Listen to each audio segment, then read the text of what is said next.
Herodotus, the Pyramids. Hello, this is Bertie. In this series, I'm taking you on a tour of the Histories of Herodotus, the ancient Greek who loved to travel and to explore the world and different cultures. He wrote around the year 450 BC. His second book is all about the fabulous, weird and wonderful land of Egypt. Ancient Egypt, as we would call it now. And of course, one of the things that everybody knows about the ancient Egyptians is that they built the pyramids. The pyramids are some of the most impressive structures built at any time in history. For example, the Great Pyramid of Giza stands 138 meters tall. It held the record for being the tallest building in the world for 3,500 years, until the Eiffel Tower was erected in Paris as the entrance to the World Fair in 1889. Its engineer, Gustave Eiffel, compared his tall, pointy creation to the grandeur of the pyramids. And the Egyptian pyramids were a true marvel of ancient engineering. Each side of the Great Pyramid of Giza rises at an angle of 51.3 degrees and is aligned almost exactly with true north, south, east and west. The Great Pyramid was just as famous in ancient times as it is now, and is the only wonder of the 7 wonders of the ancient world to survive to the present day. All the others, including the Hanging Gardens of Babylon, the Temple of the goddess Artemis at Ephesus, and the Lighthouse of Alexandria, are now turned to dust. The word pyramid actually comes from the Greek word pyramis, which means a wheat cake. The pyramids reminded the Greeks of their own pointy-topped wheat cakes, which they loved to eat. Herodotus writes about the pyramids in a way that assumes his audience already knew what they were. But of course, few Greeks had actually seen them with their own eyes, as he had done. Any visitor who gazes upon the pyramids must wonder how they could possibly have been made by a civilization without hydraulic cranes, bulldozers and steel girders, and all the rest of technology that goes into erecting, say, skyscrapers. In fact, quite a few people have concluded they must have been made by aliens or gods or superheroes. But Herodotus tells us they were built by human effort and suffering. What he does not say is that they were built by slaves, as shown in the epic biblical movies, complete with blood and sandals. And most modern historians agree that the pyramids were built by free Egyptian workers, perhaps farmers in the part of the year when their fields were flooded by the Nile and they had little to do. Herodotus says that originally the people of Egypt lived happy lives under their rulers, the pharaohs, but when a pharaoh called Cheops came to the throne, he brought misery to the land. Now Cheops is the Greek name for Khufu in Egyptian, and he was the pharaoh who ordered the Great Pyramid of Giza to be built. He was on the throne around 2600 BC and reigned, says Herodotus, for 50 years. But he was far from a popular ruler. Herodotus claims he closed all the temples and forced the Egyptians to work for him. Some had to cut stones in the quarries for his vast building projects. Some had to bring the stones in boats along the River Nile, and others had to build in the burning sun. And the fashion for pyramid building was not buried with Cheops's mummy. Herodotus reports that for 106 years Egypt was a sad place, while the pyramids were built and the temples were not open.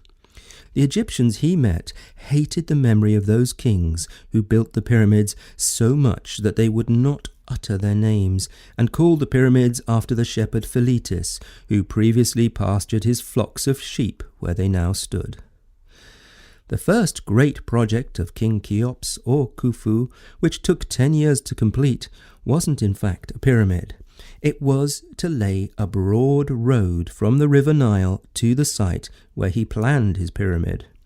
Herodotus says the royal road was paved with polished stones and that statues stood along its sides all the way. Just building the road was a huge accomplishment. In addition to the road, a canal brought water from the River Nile so that the pyramid could be protected by a moat. The pyramid itself took 20 years to build. It was made in steps and its sides are like stairs. Herodotus says that wooden machines lifted up great stones one step at a time. The description makes sense at least, and so it is kind of odd when he then states that they made the pyramids from the top down. It's rather fun to imagine the highest point of the pyramid floating in the air and the other stones being placed beneath it. But what he must have meant was that when the structure had been built, the final outer layer of polished stone was added from the top down. An inscription on the pyramid told visitors how much money had been spent on the food for the builders. Apparently they lived on a diet of radishes, onions and garlic, and the cost of feeding them over 20 years was 1,600 talents of silver. By my calculation, that makes 450 tons of silver in modern money, which would buy an awful lot of radishes even today. The pyramids were built as tombs for the mummified pharaohs, along with many beautiful and precious possessions that were placed inside. Later pharaohs were buried in underground tombs, presumably to hide them from grave robbers, or maybe because building the pyramids involved too much cost and misery. The most famed collection of elaborate royal tombs, the Valley of the Kings, lies further south along the Nile, near the site now called Luxor, or ancient Thebes. But Herodotus says that the pyramids were far from the only wonders in northern Egypt, near the city of Memphis. There were wonders in his day even more wonderful than the wonders of the pyramids. He visited a vast maze or labyrinth near the city of the crocodiles, and if he had not had a guide, he might never have found his way out. He tells us that the maze was intricate and windy and full of carvings and statues. It was made of 12 roofed courts with doors facing each other, and there were 3,000 rooms, 1,500 above the ground and the same number under the ground. He visited the above-ground maze, but his guide refused to show him the labyrinth in the basement, because kings and sacred crocodiles were buried down there. The labyrinth was described by Roman writers later on, but does not exist to this day. One Roman writer, Pliny the Elder, a famous geographer, described the labyrinth as a bewildering maze of paths, adding that anyone who entered the temple had to find their way through a confusing array of ramps, porticos, rooms and stairs, and was confronted by a fearful noise, and had to pass through chambers and darkness. And if the labyrinth was not amazing enough, Herodotus also describes a vast artificial lake. In the middle stood 2 pyramids rising out of the water, and on top of each was a colossal stone figure seated on a throne. The lake was filled with water for 6 months of the year via a canal from the Nile, and for the other 6 months the water flowed back into the Nile. And those are just some of the amazing buildings of ancient Egypt. Herodotus tells us that they were far more wonderful than anything the Greeks built, even the Temple of Artemis at Ephesus on the mainland of what is now Turkey, or the Temple of Hera on the Greek island of Samos. As ever, Herodotus is gently reminding his readers that the land of Egypt is more ancient, vast and wonderful than their own Greek civilization of which they are so proud. It is humbling to travel and to learn about faraway places and peoples, and puts everything in your own life into perspective. And we too today can wonder at the massive achievements of the ancient Egyptians.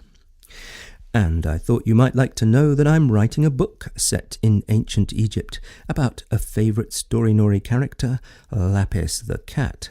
I hope to finish writing it in a few months, but it seems that books take about a year to be published.